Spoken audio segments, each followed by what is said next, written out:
Joining us on this episode is Goran Ljubuncic. Goran has worked with Adidas, Lexus, Gillette, Speedo, Wrangler, Timberland, and so many more campaigns as a fashion photographer and director of photography. He's now the CEO and founder of fylm.ai, an AI-led editing tool for cinematographers. I'm Kyle Wilson, and this is The Photographer's Problem. I'm so glad we got a chance to do this. I fiddled around with fylm.ai a little bit just for myself, and as a total novice, it was really neat to just mess around in there. I've never really messed with any color grading for video at all. I've done some I've downloaded some people's LUTs and used those on video before, but I've never really played around in that space at all. So it's pretty interesting. Are you targeting fylm.ai in any sense to be a platform that someone that doesn't know what they're doing can use it as well, or primarily towards already working professionals who are just trying to speed up their existing workflow? So definitely, we want to make it more accessible to anyone, and I do think that anyone can actually benefit from fylm.ai. It's just that we haven't created enough tutorials and enough guidance material for people to know the software well enough so that they can make the most of it. But I think that we already do have quite a lot of tools in there, which are seem very dense. Yeah. But what I meant to say is that we have quite a lot of tools which are catering more toward novice photographers, filmmakers, and people that, well, they're just beginning their color grading journey, especially with the AI tools and the magic mode and stuff like that. I don't know if you have had the chance to try it out. Maybe just for a little bit. I don't have a lot of video either that's shot in, I don't have much that's shot in log, but honestly, since I messed with it last time and when we chatted previously, and now I've gotten the new iPhone, and I was thinking, I can shoot in log now, and I don't really know how to manipulate that kind of footage at all. So I thought, this would be a really cool tool to use with that. But yeah, I could see how you mentioned not having a ton of resources at the moment in terms of documentation, because even as I worked through it, I went, it feels a little like opening Photoshop for the first time, where I go, I know how it works now, but as a novice, it's very confusing because it's just not a realm I understand. Yeah, I totally get you, and that's actually our weak point, and that's something that we're trying to change now. So we are working really hard on putting out tutorials and everything that we can to make it more accessible to users. But you keep mentioning grading videos. And the nice thing that I think about fylm.ai is that you can actually use it as a still photographer, especially now. I actually didn't even know that or think of that. Oh yeah, so you can definitely use it as a still photographer, especially now that fylm.ai allows you to export your grade as an XMP profile, which you can then use in either Lightroom or Adobe Camera Raw, so the entire Adobe ecosystem. But you can also export your grade as an ICC profile, which you can then import into Capture One and then use it inside Capture One. So you could theoretically, let's say that you're a wedding photographer and you want to give your entire shoot a certain look or something like that. So you go into fylm.ai, you import a few raw photos from your shoot. It works with raw photos as well. You create a certain grade, then you export that grade as an XMP profile or a Capture One style. You import that into Lightroom, into Capture One, and you apply that look to your entire shoot. So that's definitely something that's possible. Wow, that's actually, I'll start fiddling with that today. That's really amazing. I didn't even know that I could drop photos and do it, because I don't think it really, at least in the initial startup, and I'm just playing around the free version, that it mentions that you can even put just raw photos in, which is pretty cool. For somebody listening right now that doesn't entirely, we're primarily a photo side, but obviously photo and video are so blended these days. But for someone that's listening that's a total video novice, explain a little bit about what fylm.ai is and why it's different than, say, just any, DaVinci Resolve or something like that. Yeah, so fylm.ai is a color editor and LUT creator, which runs in your browser, making it therefore accessible from almost any machine and anywhere in the world.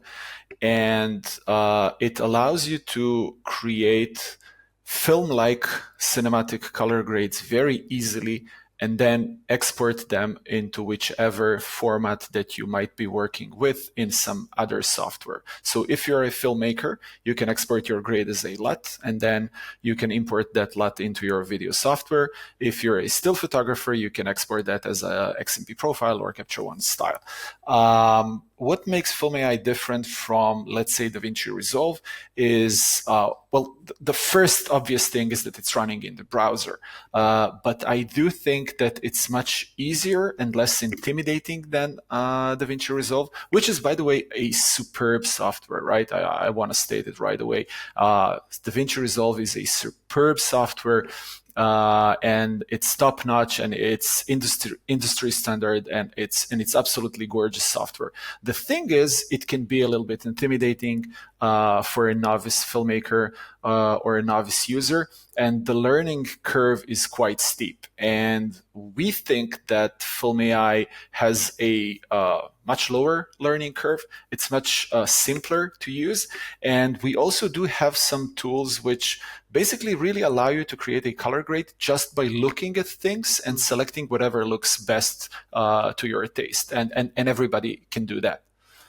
Yeah, that's amazing. And what was the reason? I mean, I'm sure there's a pretty depthful answer in this, but the purpose of doing it in the browser base rather than as a native app. And are you guys planning on?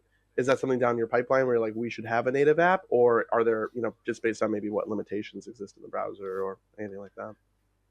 So native app is not our down our pipeline, but we do plan on creating extensions for the existing software. Ooh. So you will have an extension for Photoshop, Premiere Pro, DaVinci Resolve, and you will be able to do the work inside inside the software that you're already working in and benefit from the tools that Film AI offers. The reason for making it in the browser is because it allowed us to create this whole collaboration and commenting and sharing system inside the app. So it is very easy to gather feedback from clients or your team members about the color grade and keep track of the color edits that you're doing. I myself, I worked as a fashion photographer for almost 20 years. And usually I found out that the thing that clients have the most to say about is actually the color grade. Usually, if you hand a photo to the client which has been retouched, I mean, if it's been retouched professionally and not heavy-handed, usually they won't say anything about the retouching. They will accept the retouching as is. However, if you hand them a color grade which might be, let's say, a bit too punchy or just not along the lines of something that they had in their mind, they will usually be vocal about it. And so it's very easy to gather feedback in Film AI from the clients, present them perhaps even with the options. And the nice thing about making the grade and then exporting it as a LUT is that you're doing the color grading as the very last part of your journey, instead of doing it, let's say, in Lightroom, which is where your work begins. And that way, if the client wants to change the color grade or they want to change a part of the color grading, you just change that part and you don't have to redo the other work that you've already done, like retouching, clothes correction, and stuff like that. Oh wow, that's amazing. That's really neat. Yeah, I agree with that in the terms that like I think as a client that might not have experience in knowing actually what lighting or contrast or color grading or particle diffusion or any of that, I think it's called particle diffusion, is that they're going to say, hey, can this be punchier or can this be softer or why is this so bright or why is this so red? And the fact that it's really neat that you've got that in the flow that you can edit that way. My brain operates in such images focused where I think, well, I can go back into my Lightroom catalog, but if you want me to edit this JPEG, well, I don't have nearly the parameters and the control that I once did before. Are you hoping that as Film AI develops that it gets used like I say this, I'm on a marketing team, but I'm gonna talk like a really marketing dumb person because it's what I actually am. Is your goal to have a user base that's primarily video with a little bit of photo, or is your goal to have a user base that's kind of split both ways? as a video, as a primarily LUT editing tool that fits so differently within the other products available out there. I'd be interested to see what your hope for the kind of user base and tools and community that get built around this. We really want to reach out to photographers. Um, we really want to reach out to photographers because photographers, what they've been doing for years, and maybe without knowing, they all have been color grading their images. Right? You import your photo into Lightroom and you fix the exposure and you fix the contrast and you make it, you increase the vibrance and maybe you push the shadows into this direction a little bit and then the highlights, you make them a little bit warmer. You're color grading. Right? You don't have to be using the color wheels or sit in front of DaVinci Resolve, but the process that you're doing is color grading. The thing is that color grading can be a little bit hard because the number of options is virtually unlimited, right? Sometimes you don't know really where you want to take the photo, into which direction, or what exactly you want to do with it. And sometimes well, the color grading wheels or other tools that you have sometimes can be a little bit intimidating. And so we really want to reach out to photographers and we really want them to know that color grading can be simpler, easier, more fun, and you can create stuff that you will actually have a very hard time manually creating in, let's say, Lightroom or Photoshop, rather easily in Film AI. Yeah, I've always, whenever I've seen any color grading education, videos, insight, anything, the first thing that became apparent is that Lightroom only has so many options. Even its color grading is pretty limited. And whenever I see an Instagram reel or something that comes through of an actual cinematographer or color grader, I realize the amount of variable options that there are that Lightroom and Capture One are just much more limited upon versus say something like DaVinci or Film AI. Um, and so it is, like I said from the get or from the top, is that it's a really intimidating set of tools to learn if you're just being kind of thrust into it. As you guys continue, are you planning on some more educational spaces where you can say, "Hey, you're coming in from this beginner, intermediate, or advanced level. We want to hold your hand and kind of show you how to do this," or more along like Photoshop? I feel like doesn't give you much of anything. They just say, "Go for it." Yeah, no, so we definitely we played with this option of tailoring the interface to your level of knowledge. So the app would ask you if you're a beginner, intermediate, or advanced, and then based off of that, it would show you only certain tools, or it would guide you in a certain way. That feature is nowhere nearly as refined as we want it to be, but that's something that we definitely want to do and we want to introduce. You know, I was thinking about something that a few days ago I needed to create a certain website design, something like real quick. A friend asked me to do, and I'm by no means a web designer. But I do know my way a little bit around computers and around web design and something like that. But I found myself in a position where I wanted to have a template. I wanted to have a certain starting point from where I would make the adjustments. And then over time, I would get better with that and I would do more manual stuff myself. But the main thing was that I wanted to have a certain starting point, like do something for me, software in which I'm working, do something for me, and then let me adjust this to my taste. And that's definitely what we want to add more of it in Film AI, where you would get these guided tools or tools that are guiding you, where you would get a starting point for a certain grade. You want to make your grade feel or look more film-like or more cinematic or anything like that. And then you would have these starting points which you can base your grade off, and that's a Mm, huge time saver, especially for someone that's a yeah, novice, a beginner, or intermediate photographer. yeah, that's huge. Um, Kind of throwing our timeline way back, I'd be really interested how this began. I'm so working at narrative. It's been really interesting hearing James's journey, just because he and I were both travel, destination, wedding, and elopement photographers, and he took this really incredible, unique path of saying, "I'm going to go create a piece of software," which, if you've never created a piece of software, is a mountain of a task. And then to build a company on top of it Absolutely. and be successful and everything else is such another thing. But his came from this position of thinking that this needs to be created because these other tools are coming out that are working for you rather than with you. I'd love to know a little bit about, because I actually kind of am blind to your history of where and when this developed. Like, what at what point in your own career did you go, you know what, I'm going to start a web-based color grading software company? Yeah. Um, so I was a fashion photographer Yep. for almost 20 years.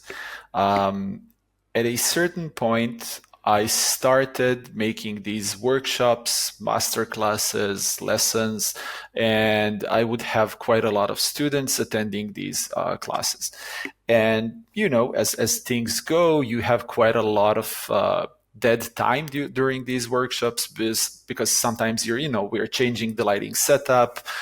We need to change the studio background or something like that. So you chat with the people. So you chat with the students, you chat with everyone that's attending these workshops.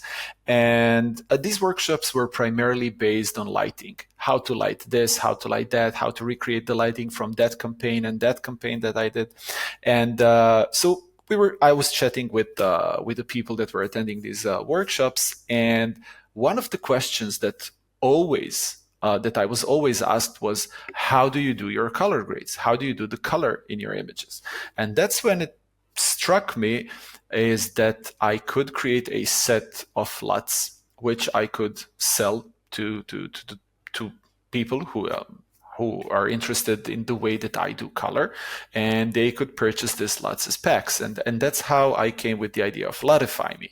And that began around 2016. And that went well. And And to one explain, what was Lutify Me? Was that just your own shop for Lutify Me yourself? was yeah, Lutify Me was a place where you could go and buy off-the-shelf LUTs, which I created. Cool. Um, so over the years, working behind Lutify Me, I was getting a lot of emails from people telling me, listen, we would really want to be able to create LUTs ourselves. We know we can do that. We can do that in Photoshop. We can do that in DaVinci Resolve.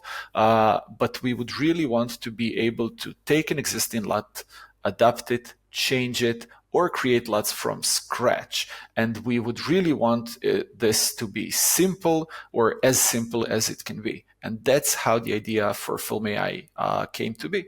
Oh, that's incredible. And how did you start that process? Did you, like, you mentioned yourself that you're not a web designer or anything like that.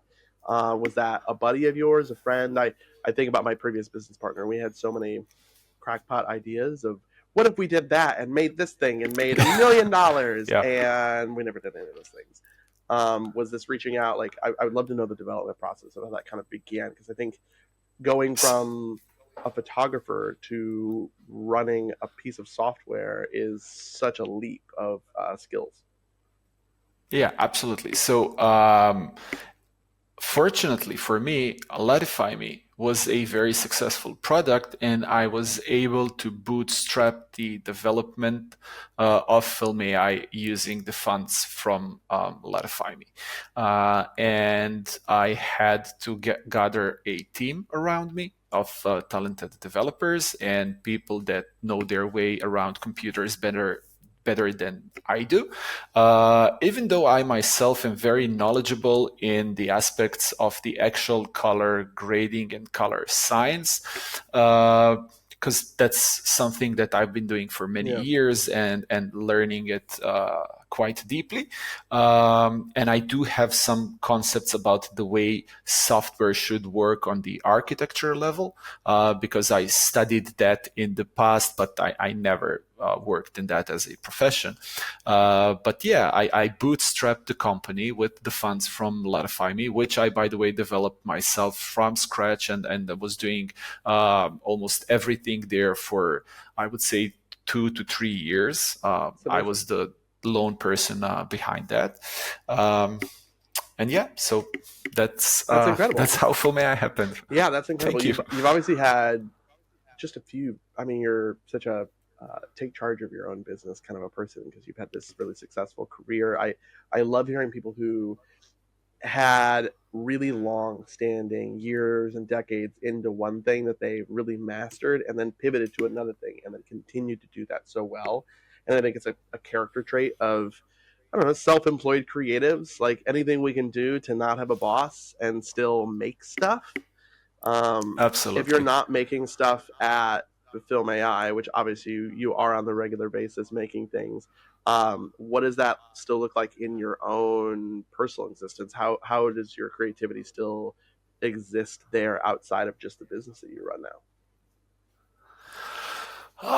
Wow, that's a tough question. Yeah, that work life balance and creative balance is a struggle for everyone. I feel like. Yeah, so I just work until I fall asleep. No, I'm just kidding. um, well, I still shoot from time to time because I love shooting. And very fortunately for me, I have a very good friend, which we became friend because of our work. And he has this boutique advertising agency and a social branding company. And from time to time, he calls me and asks me to shoot something or direct something for him. And whenever he calls, I can't say no because A, he's a friend, and B, I still love doing that. Yeah, So around once a month, I either shoot or direct a certain commercial, and that's what fulfills my creative part for me. And then I can go back to the office and do the business stuff for the rest of the month. that's good to hear. I think it's so necessary. There's this really great quote from a blog from years ago that I really love, and it mentions that creativity is like breathing, and the idea is that if you're constantly exhaling, you'll die, and at some point you need to do that inhalation. And so if you're constantly just putting things out, whether that be creatively speaking or with your company, and you're not taking that time to absorb that back in some way, and I think that's really unique to creatives. Like if my corporate finance friends, they just need like a weekend on a boat or something to recalibrate. But I need to go make things with my camera or be creative in some sense of the word to feel like I'm doing something for me so that I can output it more later.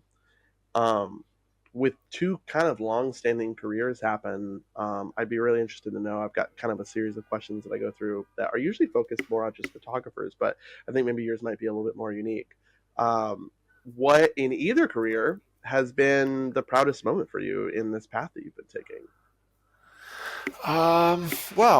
The proudest moment, I don't think I have one particular moment that I'm proud of. I think that what I'm most proud of is actually the path I've taken, the road I've gone through of coming out of college and deciding to open up my studio without having a single connection in the industry and making it to the very top without being, a person that was from the beginning connected with the influencers in the industry or something like that. So I believe that would be probably the thing that I'm most proud of in my Yeah, career. yeah, that's incredible. I mean, I don't know anything or much about the Tel Aviv photographic or creative industry. Is it obviously it's nothing is like New York Fashion Week or anything like that, or even the LA fashion scene. I'm in Chicago, but we don't have anything on those two cities in terms of that world. Is the market there a place where there's a lot of it, and that you're fighting for those positions, or were you able to really easily carve out a world and a career and a name for yourself within that industry, within your geographic part of the world? So the market here in Tel Aviv is very, very, very competitive. Uh, just because the market is relatively small and there are a lot of photographers, so you are competing for every job with many other photographers that also want that specific job. So the market is very, very competitive, and to be able to carve my way to the top was not an easy task. Yeah.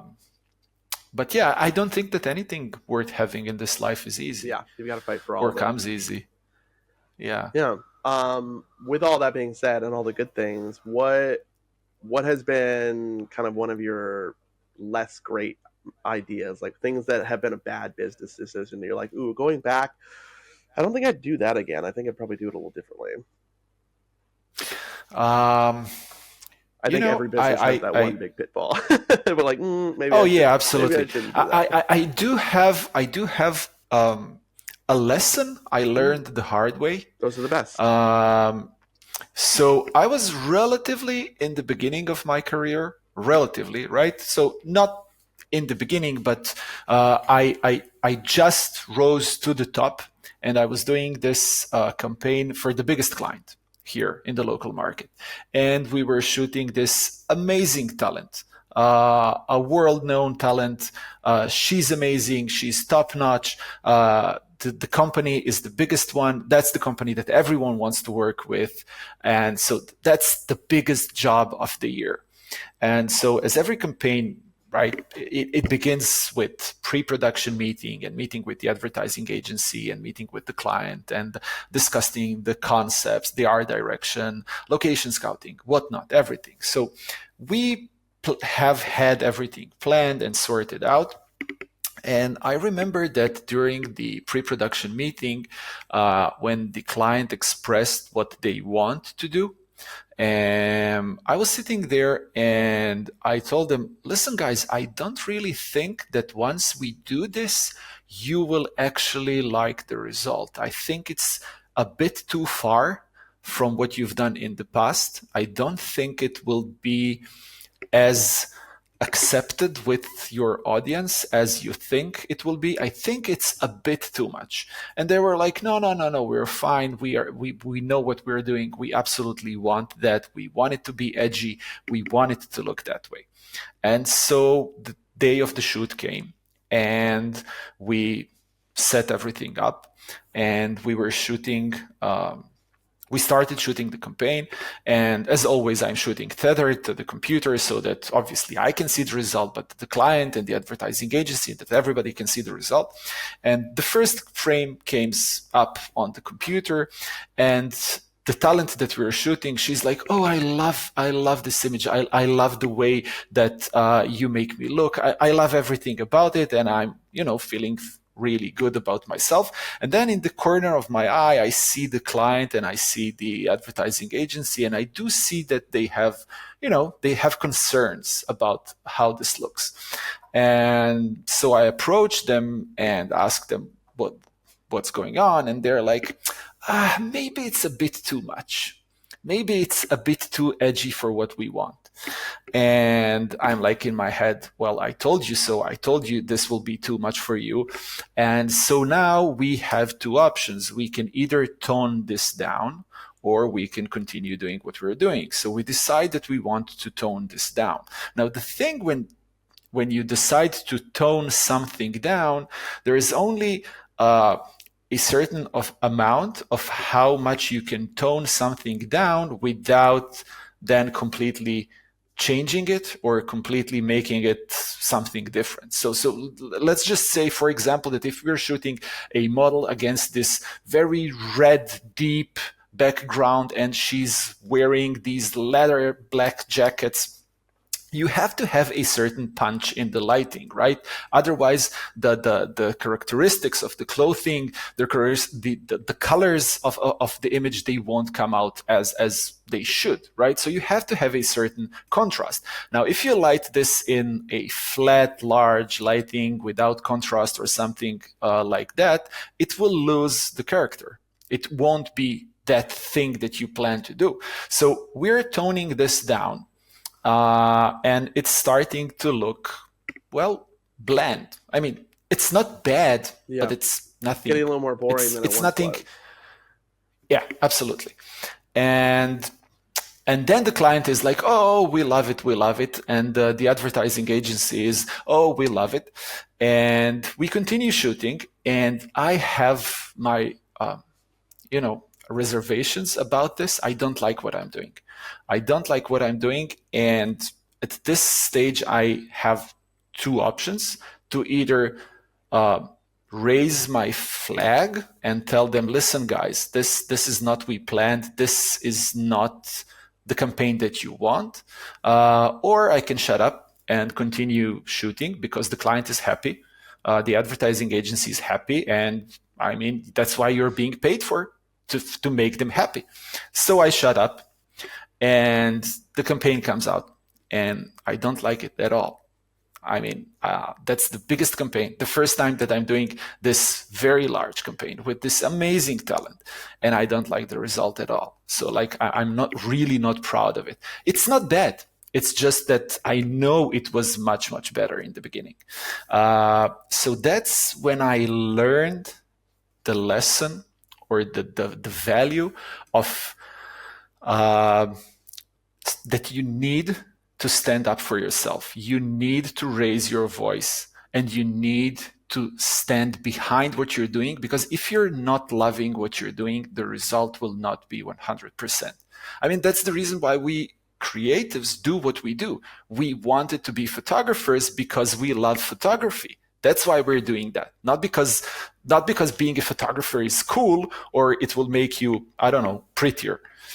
We, we do that because we love it, and you have to love what you do to be able to put your best work. And that was a very hard lesson I learned, because it made me feel really, really bad about my work and about myself for quite some time, because that was, this biggest opportunity, shooting for this biggest client.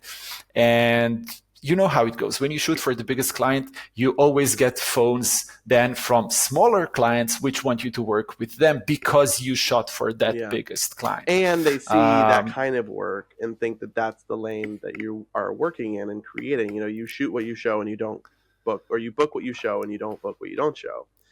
I can only Absolutely. imagine from like the wedding side of things, my experience, that would be like the occasional time where I have a client that's, and this happens so rarely now, thankfully, but I have a client or somebody else with their fingers in the mix that are telling me or directing me how to do my job. And at a certain point, I just have to like stop fighting it because it's a 12-hour day and what I'm going to do. Um, and I think that like I have worked with photographers who I see who are definitely creating work for their client that matches a style that they don't want to be doing. Like their entire brand and business is a style that's palatable for a lot of people, and so they've been able to book a lot of work with it, and they've been able to make a lot of money with it. But it doesn't really uh, fire up their creative soul. And my personality on a wedding day or any kind of client day is such a, I'm the boss and I'll take your idea. I'm going to listen to it, but more than likely, I'm probably going to say no. And I'm going to say no pretty snarkily too. No, I don't think that's a good idea at all. And I don't want to do it because if I wanted a boss, I'd go back and work at a place with a boss. And when I look at those weddings where I just had to cave and be less of a relationship with the client and as a photographer and more of just a vendor. I'm just no different than the plumber you hire to fix your sink. I am just here to take photos and do as I'm told. Those days are the ones that make me question whether or not I want to spend another 8 or 10 hours doing this, because I could have spent that Saturday doing anything else.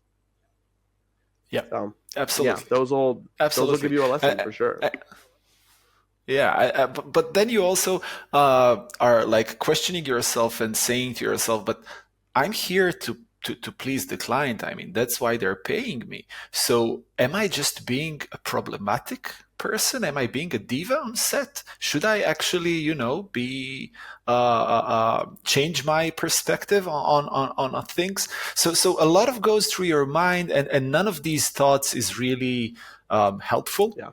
I try to So remember so that that was although I'm there to please the client's also experience wise an idiot. Like they don't know anything. I know it's my job to educate them. I'm definitely my dad was a photographer and sold did all kinds of work. But one of the things he mentioned was like if he were to send, say, a print, like canvas print, to a client in the mail, and it didn't get there or something was wrong, it wasn't the postal service's problem. It wasn't their fault. It was actually his fault, and that's how he had to like take ownership of these problems with his business. And so similarly, I go, well, if the client is pushing me for this or that, or they didn't know that it should be this or that, or they're not understanding what I'm saying, well, it's not their fault for not knowing. It's my fault for somewhere along the pipeline I didn't educate them enough to understand what we're doing. And that just Hmm. means the next time, the next wedding, the next booking, the next such and such, I need to find that accidental pitfall and fix that and bridge it so that they understand what we're doing and I don't run into that again. And at least that's how I've always tried to do it. And but also knowing that some people are, no matter how many guides, PDFs, emails, paperwork I send, some people just don't absorb it and they don't know. And you get on the wedding day and you're just dealing with some dummies. Yeah, it's just like the lesson of it, unfortunately. And so I always try to think that I'm not no amount of shoots are going to be perfect. If I shoot 10 shoots this year, 7 will be great and 3 might not. And I'm hoping that next year if I shoot Hmm. 10 that 8 will be great instead of 7. And it's always that's always my hope Yeah, is that next year I'll have more of the good ones and less of the bad ones. And if that can happen year over year, then I feel like I'm doing a good job because expecting a perfect, wonderful, delightful photo shoot from every type of client that I work at in my business is an unrealistic expectation.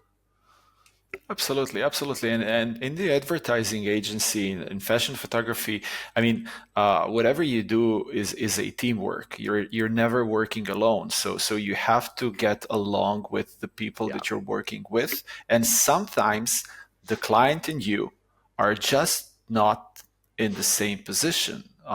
They're thinking completely different from you.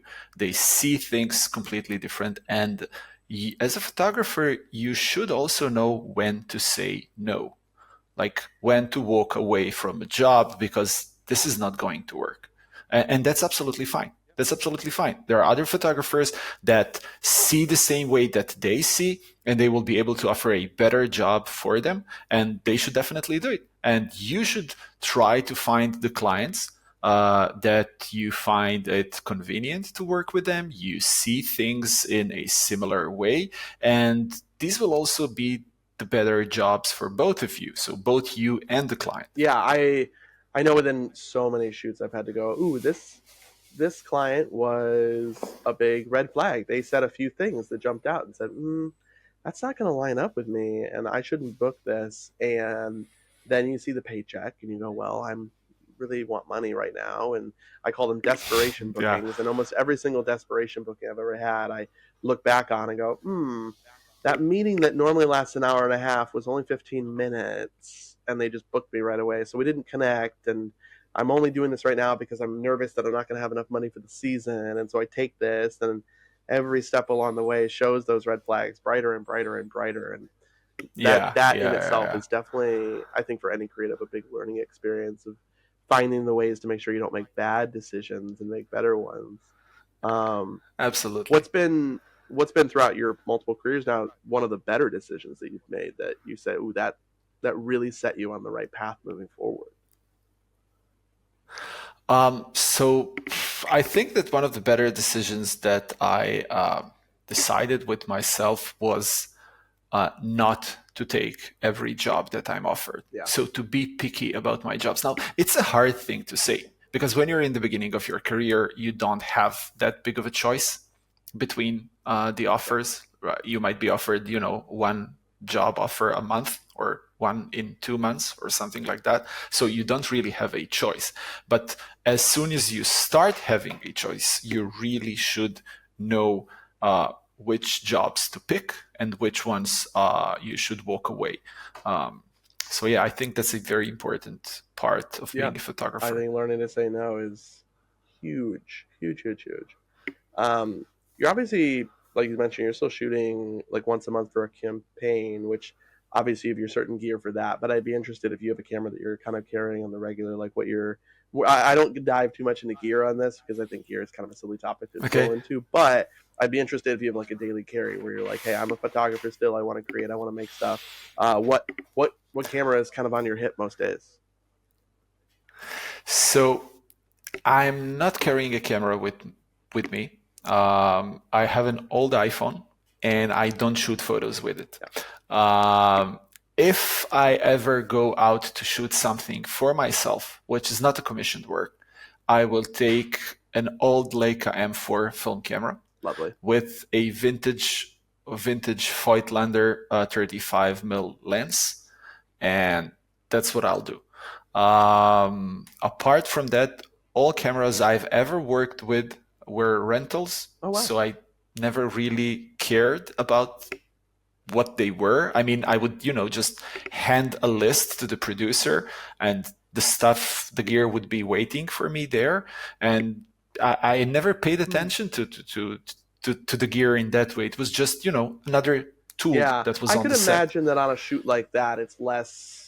I'm less worried and meticulous about it. It's more for like the outcome and the technical expectations versus on a wedding day. I feel like a Marine with my gun. Like it's really intimate to me. This is my guy. This is my thing Yeah, all day. We're running and gunning. absolutely. I love that you shoot an M4. That's amazing. What's the film developing market like in Tel Aviv? Is it has it kind of kept with the rest of the world where it's obnoxiously expensive and sort of Yeah, accessible? yeah. Yeah. It's obnoxiously expensive, and the prices have gone up in the last year, like, I don't know, 30%, and the year before, another Yeah. 30%. And at this point, it's like really ridiculously Yeah. It's expensive. starting to But feel not worth it. yep, yeah. But still, if I shoot something for myself, I love that feeling of not knowing Yeah. what I have until I develop the film. Yeah, it matches I my brain really well. It's the built-in inconsistencies are the thing I Mhm. see because in my digital work, I'm so consistent and I don't know how to break away from it. It's like a curse. Mhm. But in film, well, I don't know what I got. I'll see it in a few weeks. There's inconsistencies are built in. The editing is minimal. It's kind of like the perfect cocktail if it just wasn't. And you know what's the nicest part about shooting on film is that sometimes you even forget what you had Mm-hmm. on that film, and then it's like a complete surprise, and then you are like, "Oh my God, I don't remember even It's a shooting total that." get. I don't label any of my roles. I'll label what I shot them on, but I don't label what the subject was. And so I still have a baggie of film from the last couple of years that are they're from a point and shoot, they're from a Leica M6, they're from some other thing, and I don't know what. I've got a bag of 120 film from my Mamiya that I'm like, at some point, those will be really cool to look at. It was from a trip in Joshua Tree. I bet they'll be awesome, but they're so expensive to develop at the moment that it feels hard to do.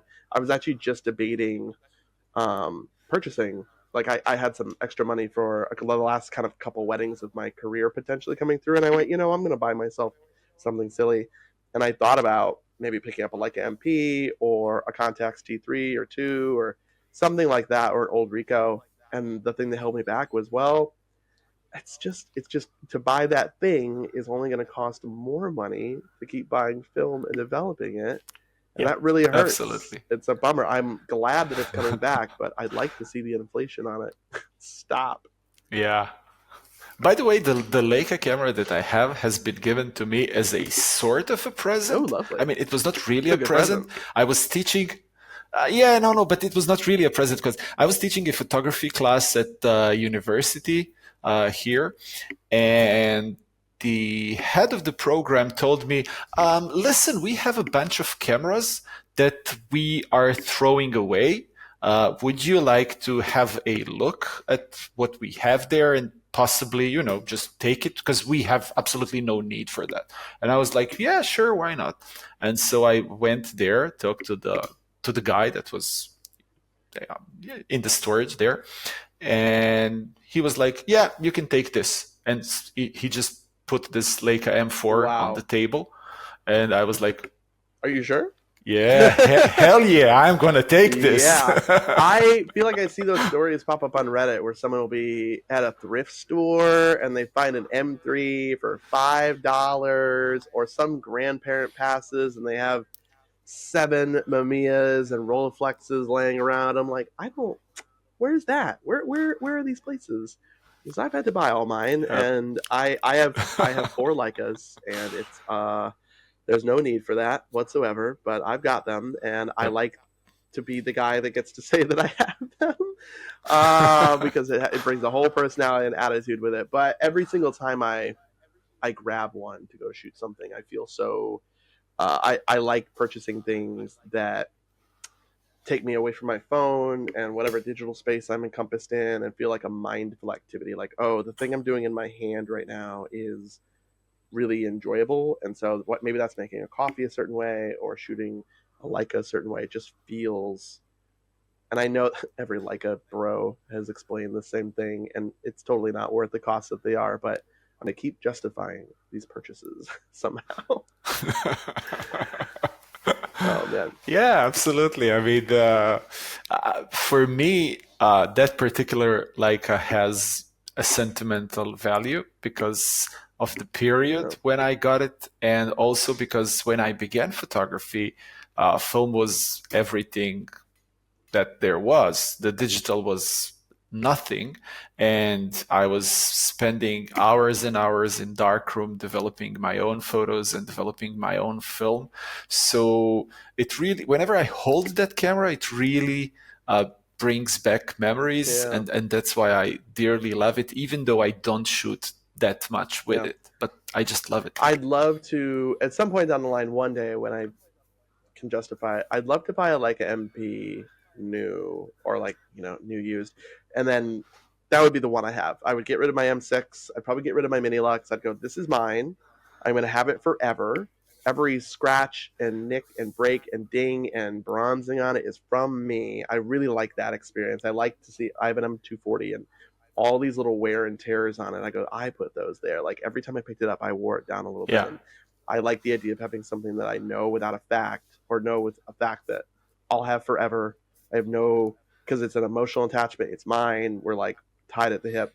And the couple that I have right now don't have that but one. And yeah, it'd be nice to seek that at some point. But my By the way, do you have clients that ask you to shoot on film? I get it occasionally. I was just getting lunch yesterday with my friend Melody Joy, who's been on the podcast. She lives in Edinburgh and she's from Chicago, and she had mentioned that almost all of these clients now, both there and here, have been asking for film to be added on, and we were discussing like why we think that's the case. And I get asked once in a blue, but I won't really do it. I actually, it's funny, every time I look through a roll of film from, say, a portrait shoot that I had total control over, or a wedding day, I really don't care for the work that I get. I think if I had like a Canon Elan 7 or an EOS 2 or something, that I would shoot a full day on that because I have a lot of experience with it. But anything I've shot with my rangefinder or my Mamiya on a wedding day, I'm like,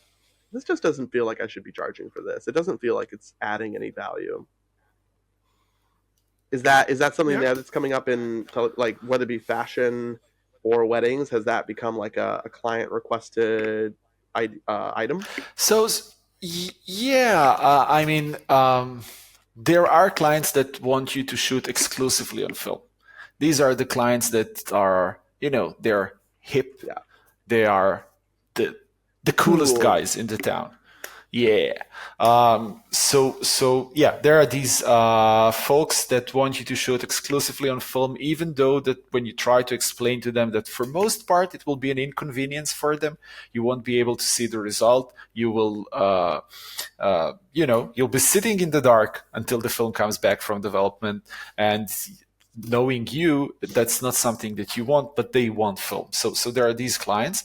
But I asked you because I heard from a friend who's a wedding photographer that many of his clients were asking Yeah. him to shoot on film. Uh, I don't know what the reason for that My was, theory but is that it's obviously really, really popular right now with Gen Z. it's been popular for a second, but I'd say Gen Z is really bringing the point and shoot back. And they're even bringing the digital point and shoot back, which I'm in full support of. I think they're great. They're way better cameras than iPhones.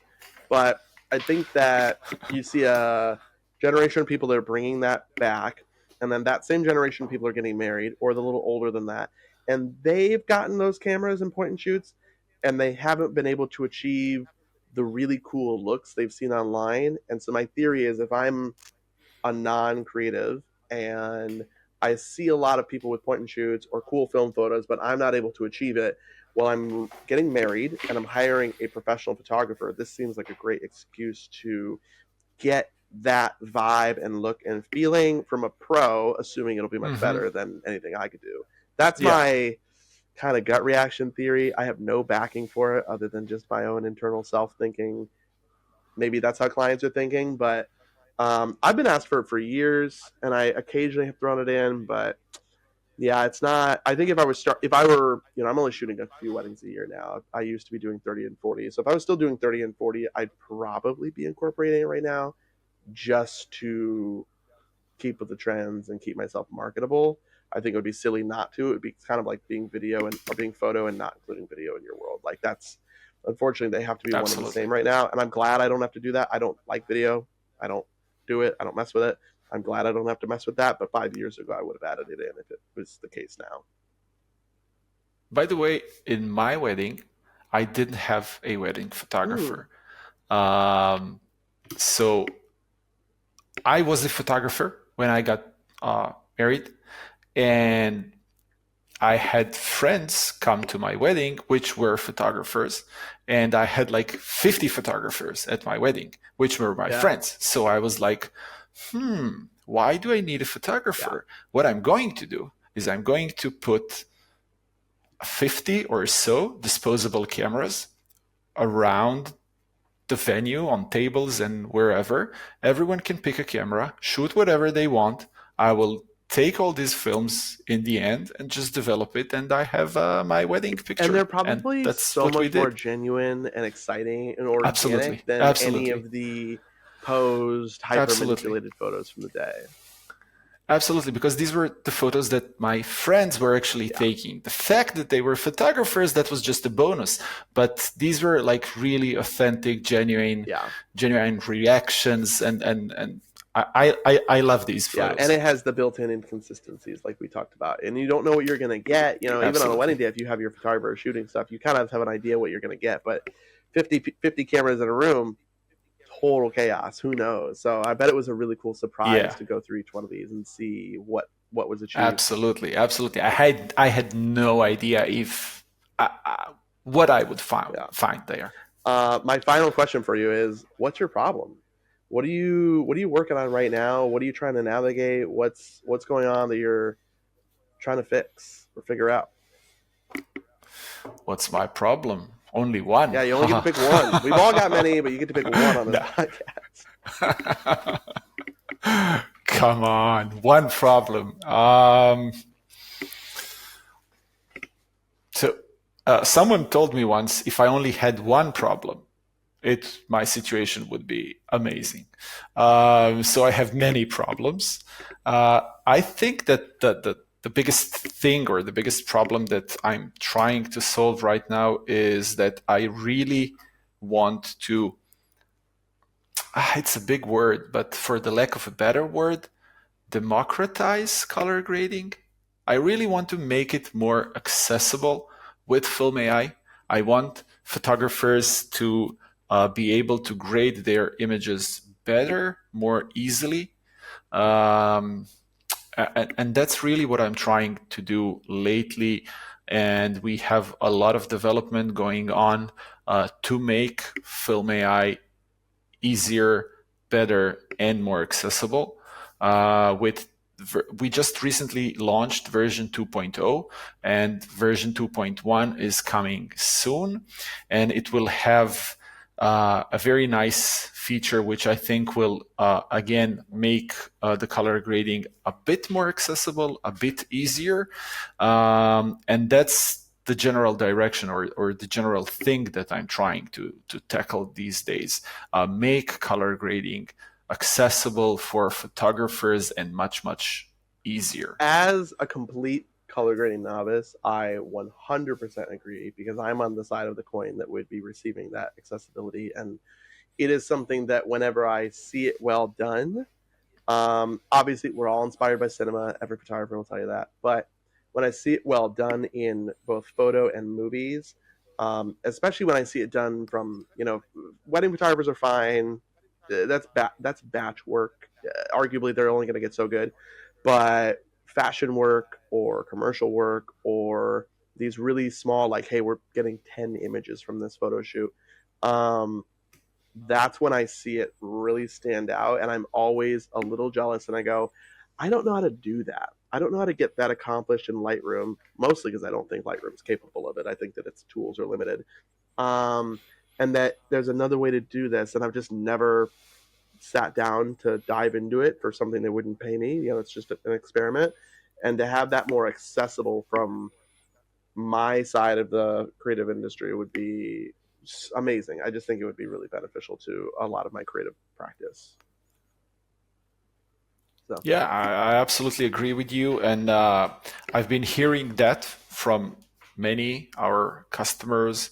I've been hearing that actually from my friends as well, who are photographers, who are professional photographers, and they're always looking for ways to enhance their work. And if we think about it, color grading is really the most cost effective and the best way to enhance the production value of your shoot. It's cheaper than better lighting. It's cheaper than having a lighting crew.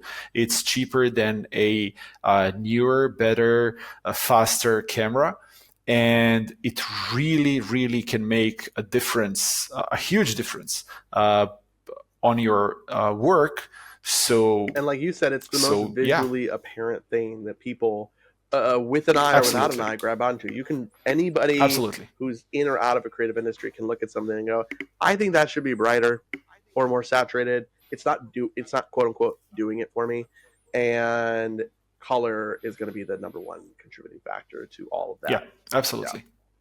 Absolutely. Well, that's amazing. Goran, I really appreciate all the time you took today. This has been such a it's such a cool tool, and for somebody like me who's a total novice, uh, it's really intriguing to hear you speak on it because it's all new to me, and I've been using it a little bit. I'm excited to play with it more, especially now that I have a new iPhone to kind of throw things in there and just fiddle with it. For all I know, it'll be the first step into a year from now. We'll talk, and I'll be shooting videos all the time. But yeah, thank you so much for your time today. It's been really great.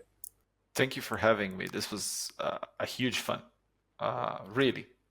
It's always a pleasure talking to a fellow photographer, and I've had a great time. So thank you. Thank you for this.